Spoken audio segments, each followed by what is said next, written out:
पिताजी भारतीय सेना में सूबेदार और उनका बेटा अच्छी पढ़ाई कर रहा था नोएडा में। अब नोएडा में पढ़ाई करते करते उसकी मुलाकात होती है एक लड़की से जिसका नाम स्मृति होता है। लड़की देखने में बेहद खूबसूरत होती है, पढ़ाई में भी उससे ज़्यादा खूबसूरत होती है। लेकिन ये जो लड़का होता है अंशुमान, ये अंशुमान पढ़ाई में एकदम तेज था, परफेक्ट था और पढ़ाई करते करते इसके दिमाग में सिर्फ एक ही बात चल रही थी कि हम नौकरी करेंगे तो आर्मी में ही करेंगे, भारतीय सेना में ही करेंगे। ऐसा उसका ख्वाब था और ख्वाब एक दिन रंग लाता है और ख्वाब हकीकत में बदल जाता है। क्या पता था कि आगे होने वाला है क्या।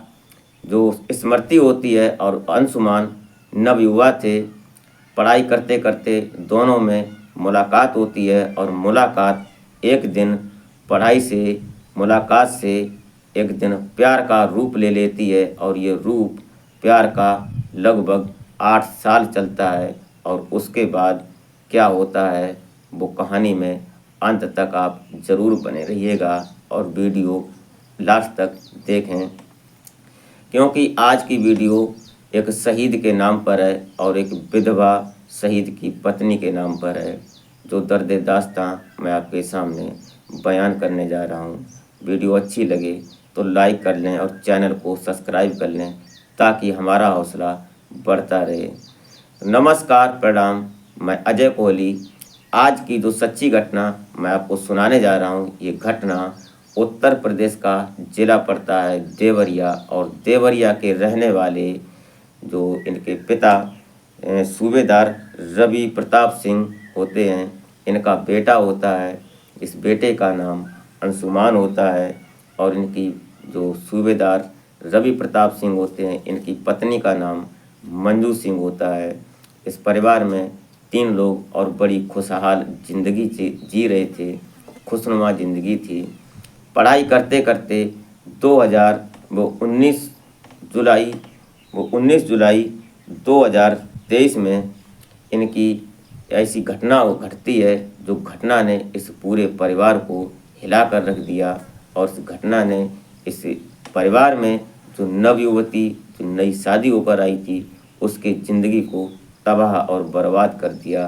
कहानी को पॉइंट टू पॉइंट समझने की कोशिश करते हैं। ये जो अंशुमान होते हैं, ये स्मृति से पढ़ाई के दौरान 8 साल इनका प्यार चला और प्यार चलने के बाद ये फरवरी 2023 में इनकी शादी होती है। और उससे पहले इनकी नौकरी जब होती है, नौकरी होती है इनकी आर्मी में। जो इनकी आर्मी में नौकरी लगती है, ये पंजाब 26वीं बटालियन पंजाब रेजिमेंट में ये भर्ती होते हैं। और भर्ती होने के बाद इनको पद मिलता है डॉक्टर का, और ये चिकित्सा अधिकारी के रूप में इनकी पहली पोस्टिंग होती है सियाचिन ग्लेशियर क्षेत्र में। यहाँ पर ये जब ड्यूटी पर पहुँचते हैं तो ड्यूटी इन्होंने ज्वाइन की ही थी और अभी इनकी शादी हुई थी। लगभग 6 महीने नहीं गुजर पाए थे सही से। कहते हैं कि जो ये युवती जो थी, इसकी अभी हाथों से मेहंदी भी ढंग से नहीं छूट पाई थी। और इसने एक दिन ऐसी खबर सुनी, उस खबर ने उसको क्या, पूरे परिवार को क्या, पूरे प्रदेश को, और प्रदेश क्या, पूरे देश को हिला कर रख दिया। एक ऐसे जांबाज सिपाही और जांबाज एक चिकित्सा अधिकारी की जब शहीद की खबर देश में फैली तो एकदम पूरा देश सन्न रह गया। ऐसे कई बार जब शहीद होते हैं हमारे देश के जवान तो सबकी आंखें नम हो जाती हैं उनकी शहीद पर, उनकी अंत्येष्टि पर। ये जो अंशुमान जी होते हैं, इनकी जब पोस्टिंग होती है सियाचिन में, तो पहली पोस्टिंग थी और पोस्टिंग ऐसी थी कि इनको चिकित्सा अधिकारी के रूप में जब वहाँ पोस्ट किया गया था तो सिर्फ इनका काम ये था कि जो वहाँ पर जवान होते हैं उन जवानों को अगर कोई परेशानी होती है, कोई दिक्कत होती है तो उनको देखना इनके ऊपर पूरा दायित्व था, इनकी जिम्मेदारी थी। 19 जुलाई 2023 को जो बंकर होता है चंदन डोपिंग जोन, यहाँ पर अचानक रात्रि का टाइम था, लगभग 3 बजे के आसपास एक शॉर्ट सर्किट होता है और इस शॉर्ट सर्किट में आग लगती है और आग धीरे धीरे जब बढ़ने लगती है तो ये लोग जब जानते हैं, जवान वहाँ पर जो जानते हैं, जब तक भागते हैं अंदर तब तक वो आग एक बड़ा रूप ले लेती है। और आग लगी थी जिस बंकर में, उस बंकर की ज़मीन से ऊंचाई लगभग 17,000 फीट की ऊंचाई थी। हवाओं का झोंका और हवाएं इतनी तेज थीं कि उस आग ने मिनटों में देखते ही देखते इतना विकराल रूप ले लिया कि उस बंकर के अंदर जो 4 जवान थे, उन जवानों को निकालने की फितरत में जो अंशुमान जी होते हैं, इन्होंने अपनी जान की परवाह न करते हुए ये अंदर घुस जाते हैं और अंदर घुसते हैं, उन जवानों को बाहर निकालने के लिए भरकम कोशिश करते हैं। और निकालने के बाद आग ने इतनी बुरी तरह से इनको जकड़ लिया था, घेर लिया था। सामने गिलास था कांच, उसने जब फटता है तो आग और तेज होती है और आग की लपटों में निकलने की भरकम कोशिश कर रहे थे, लेकिन निकल नहीं पा रहे थे। उन जवानों को बचाने के चक्कर में और जो उसमें रखी दवाइयाँ जो जवानों के लिए थीं और जो उसमें रखे कुछ उपकरण थे जो जवानों के लिए थे, कुछ औजार थे, उन सबको बचाने के चक्कर में अंशुमान जी अपने आप को बचाने में नाकाम रहे।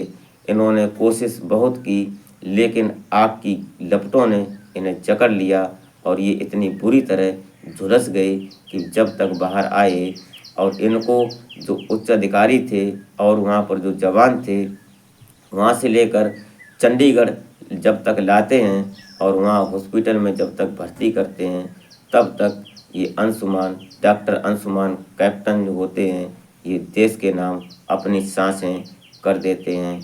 एक बड़ी दर्दनाक घटना थी और ये दर्दनाक घटना सुनाने में भी हमें दर्द हो रहा है।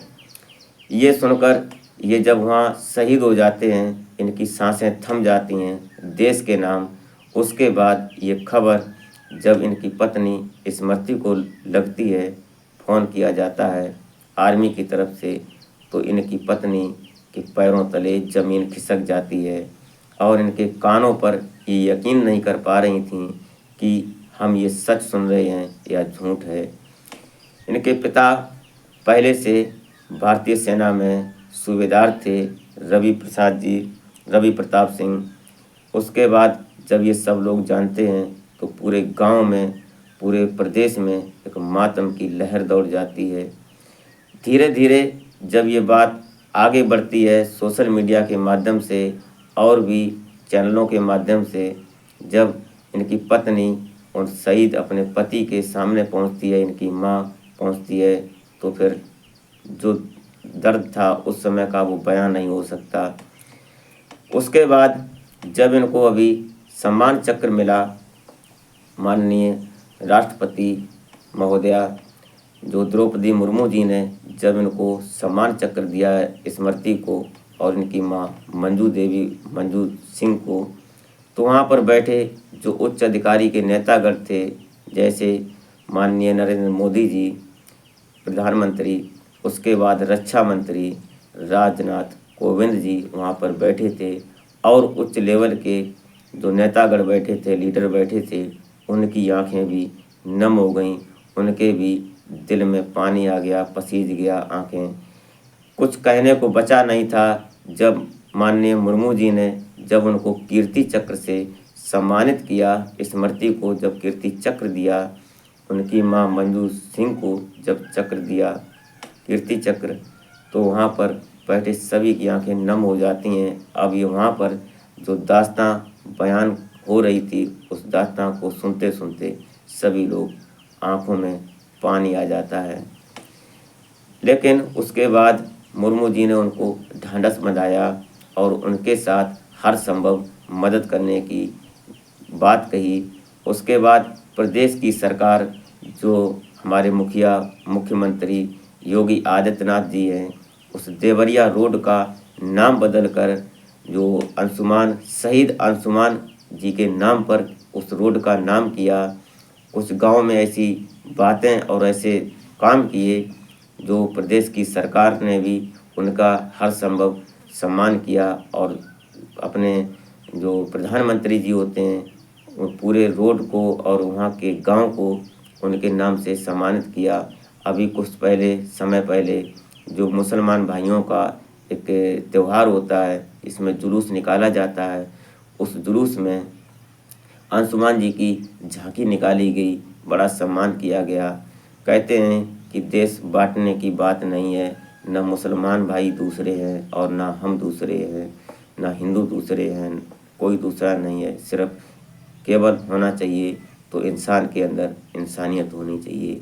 आज बड़ा दर्द और दास्तां ये शहीद अंशुमान जी के नाम पर वीडियो बनाई, कोशिश की सही तक आप तक खबर पहुंचाने की। वीडियो अच्छी लगी हो तो लाइक कर दें और चैनल को सब्सक्राइब कर लें, ताकि हमारा हौसला आपसे ही है और आगे हम बढ़ते रहें। आपके प्यार और सपोर्ट की हमें सख्त ज़रूरत है। तो आपसे एक रिक्वेस्ट है कि उस शहीद के नाम एक सैल्यूट तो बनता ही है। कहते हैं जय जवान और जय किसान। मिलते हैं फिर नेक्स्ट वीडियो में, तब तक के लिए नमस्कार।